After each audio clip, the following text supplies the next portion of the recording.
네, 안녕하셨습니까? 김 선생의 문화예술 이야기를 진행하는 강사 김효입니다. 자, 이번 시간에는 시계탑이라는 제목으로 이야기를 나눠보도록 하겠습니다. 자, 사진 속 이 건물은 1907년에 대한제국에 의해서 건립이 되었던 근대적인 서양 의술을 소개했었던 대한의원의 건물이 되겠습니다. 자, 이 건물에 보면 시계탑이 가운데 있는 것을 확인해 볼 수가 있겠습니다. 자, 시계탑 하게 되면 여러분들 떠오르는 것이 유럽의 그 중세 도시의 광장, 그리고 그 광장 속에서 이 한편으로는 종교적인 중심의 역할을 했었던 성당 건물과 더불어 시청 건물에 이런 시계탑이 있게 마련이었죠. 자, 지금 사진 속에서는 체코의 프라하의 구시가지를 보고 있는데요. 오른편에는 티인성당이라고 하는 고딕의 아주 웅장한 성당 건축을 볼 수가 있겠고요. 자, 이 앞에 많은 사람들이 모여있는 곳에 예전에 시청 건물에 이런 천문 시계가 작동하고 있는 모습을 지금도 아주 중요한 구경거리로 이렇게 보고 있습니다. 바로 이 시간이라고 하는 것과 그걸 알려주는 이런 시계탑이 당시의 모든 권력의 출발점이 되게 되는 거고, 이 마을과 이 도시를 시간적으로 통제하는 그런 상징적인 건물이 아니었을까 싶습니다. 자, 그런 의미에서 이 시기에 사용되었던 하나의 시간 체제가 이 도시를 운영해 나가는 기본적인 틀이 되었다고 볼 수가 있겠죠. 같은 의미로 이 근대적인 개혁을 추진했었던 대한제국이 바로 이러한 의료기관의 설립과 더불어 그 건물에 시계탑을 세우게 되었던 것도 같은 의미라고 볼 수가 있겠습니다. 현재는 서울대학교 병원의 의학박물관으로 쓰여지는 이 건물 위에 이런 시계탑이 현재도 잘 작동을 하고 있는데요. 바로 이것이 우리나라에 최초로 세워졌던 시계탑의 역사에 중요한 페이지를 차지하고 있는, 현재 잘 남아있는 시계탑의 이해가 되겠습니다.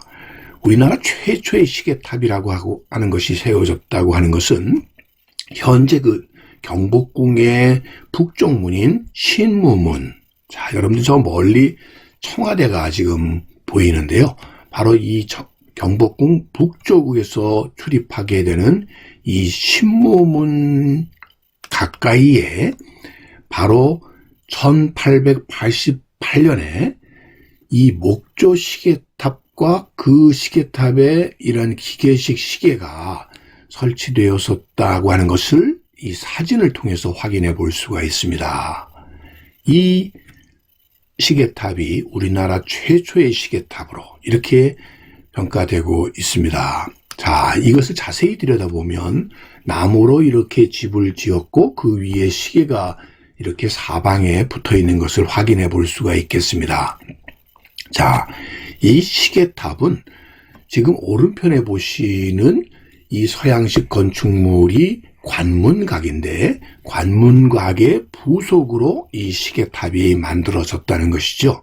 자, 관문각이라고 하는 이 건물의 이름처럼 관문은 결국 천문과 관련되는 것이고, 그 천문의 중요한 역할이 바로 시간을 아는 것이죠.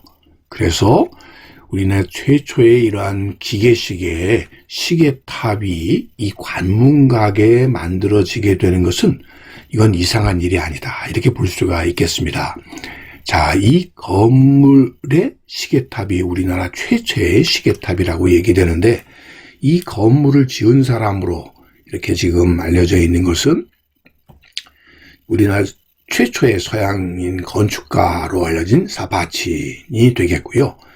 그에 의해서 이 관문각이 만들어지면서 이 시계탑도 조성된 것으로 이렇게 평가되고 있습니다.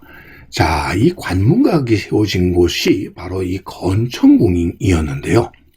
자, 이 건천궁이라고 하는 이 명칭은 현재 경복궁 뒤편에 복원이 되어 있는데, 이 건천궁이라고 하는 것은 중국의 북경에 있는 자금성의 건천궁에서 그 이름을 따왔고요.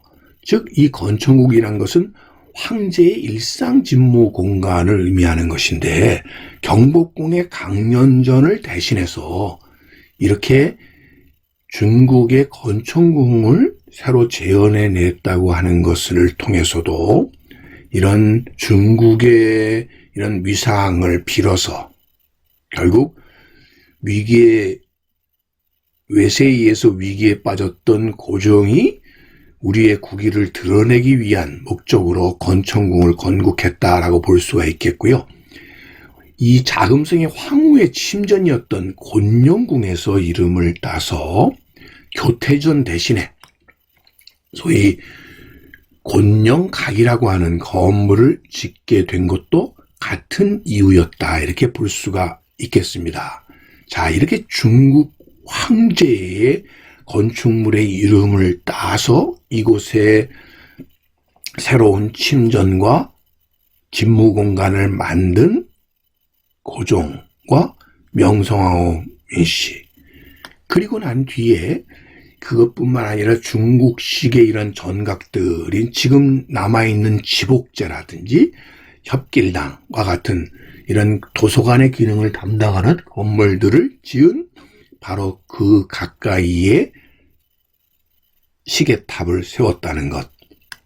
그 시계탑을 운영했었던 주요한 근대적인 건물이 바로 이 을미사변의 배경이 되었던 곤명각과 옥호루 뒤편에 있는 관문각이었다는 것이고요. 이 관문각을 지은 이가 사파치라는 것이죠. 자, 이 사진에서는 아주 분명하게 관문각을 볼 수가 있겠는데요. 바로 이 관문각이라고 하는 서양식 건축물을 통해서 당시의 대한제국 또 조선왕조가 결국 이런 외세를 등에 업고 근대적인 개혁을 통해서 자주권을 지켜보려고 했었던 노력을 확인해 볼 수가 있겠고요. 결국 이것이 일제히에서 을미사변으로 그러한 노력들이 수포로 돌아가게 되는 하나의 계기가 되지 않았을까 싶습니다. 자, 그렇게 만들어졌었던 시계탑의 뒤를 이어서 만들어진 것이 바로 1898년에 당시 한성전기회사, 이것이 나중에는 이란 와사전기 주식회사로 바뀌게 되는데요. 즉 지금의 전차와 그 다음에 가스를 이용해서 불을 밝혔던 가로등을 운영했었던 당시의 황실이 출자를 해가지고 미국인이었던 콜브론란과 보스도익이 운영을 했었다고 하는 이 한성전기회사는 당연히 이 전차가 정시에 운영한다는 것을 보여주기 위해서도 시간을 정확하게 알려줄 수 있는 바로 이 시계탑이 필요했었겠죠. 그래서 우리나라에서 두 번째로 만들어지게 된 시계탑이 이 한성전기회사의 시계탑이었다, 이렇게 볼 수가 있겠습니다. 자, 이건 복원된 당시의 한성전기회사의 건물이 되겠고요. 위치로는 지금의 종각 근처가 되겠습니다. 자, 그리고 세 번째로 만들어진 것이 바로 대한의원의 시계탑이 되겠고요. 현재도 남아있는 가장 오래된 시계탑이기도 하겠습니다. 자, 이 시계탑은 그런 의미에서 조선 왕조가 전통적으로 시간이 곧 권력이라는 생각 속에서 백성의 시간을 한다는 역상과 수시의 전통이 그대로 담겨져 있는 예가 바로 이 대한의원의 시계탑이 되겠고요. 현재도 이렇게 작동이 되는 시계탑의 기본적인 원리는 바로 이러한 기계장치에서 외부 사방의 시간을 알려주는 방식으로 지금까지 복원되어 작동되고 있다, 이렇게 보시면 되겠습니다. 자, 이 시계탑의 역사가는 일찍이 소위 우리나라의 물시계라고 불렸던 자경루의 운영과 기본적인 원리는 같으나 그 시간 체제가 이제 서양식 시간 체제로 바뀌어 버렸다는 점에서 가장 큰 차이점이 있다고 볼 수 있겠습니다. 그래서 전통적으로 2시간을 한 단위로 하는 시간 개념, 그래서 하루 12시간으로 이루어졌던 시간 체제가 아니라 24시간 1시간 60분 1분 60초라고 하는 이런 시간 체제로 전환되게 되었다는 것이고요. 자, 여러분들이 이게 당시 경성역, 지금의 서울역에 달려 있었던 시계, 바로 그 시계 하게 되면 떠오르는 하나의 노래가 있습니다. 이미 돌아가신 코미디언 서영춘이 불러서 크게 유행했었던 기차놀이라고 하는 노래. 이 노랫말을 보게 되면 기차는 삐익 하고 떠나갑니다. 영감님이 깜짝 놀라 돈을 다 내며 깎지 않고 돈 다 낼 테니 나 좀 줘다 주. 저 차 좀 붙들어요. 돈 다 낼 테니. 자, 기차값 깎아달라고 흥정을 하다가 기차가 막 떠나가니까 그 기차를 세워달라고 얘기하는 이 시골 노인의 이야기처럼 기차는 어김없이 정시에 출발했던 거죠. 그러다 보니까 결국 이 기차라고 하는 것과 기차역의 시계탑은 새로운 시가체계 속에서 시민들이 생활하도록 어떤 의미에서 통제되었던 하나의 새로운 상징물이 시계탑이 아니었을까 싶습니다.